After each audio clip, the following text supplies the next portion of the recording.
કઈ નહીં થયું તો 2 દિવસથી શું લેવા ટેન્શનમાં ફરી રહ્યા છો? તને કેમનું એવું લાગ્યું કે હું ટેન્શનમાં છું? દરરોજ ઘરમાં આમથી આમ કરો છો, આટલું બધું જોર કરો છો તો મને ના ખબર પડે? આજે મને લાગે છે મારી પોલ ખુલી જશે. શું વિચારો છો તમે? જે વિચારતા એ મને કહી દો તો ટેન્શન ઓછું થાય તમારે. તને હું કહીશ તો તારા જોડે એનું કઈ સોલ્યુશન છે? સોલ્યુશન હશે તો જ કહેશો તો સોલ્યુશન નહીં આવે એનું.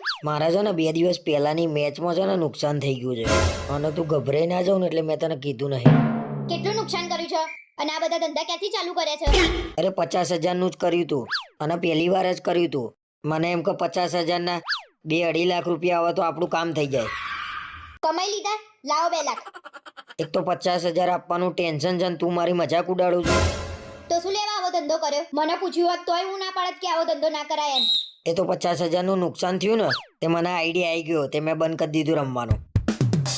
50,000 નું નુકસાન થયું ત્યાં સુધી આઈડિયા ના આવ્યો? પછી આઈડિયા આવ્યો? અને 50,000 ક્યાંથી લાવશો એ તો કહો. એક કામ કર ને તું મને 50,000 રૂપિયા આપ, હું તને પછી આપી દે. હું તમને 50,000 આપું તો પછી તમે મને ક્યાંથી 50,000 આપશો?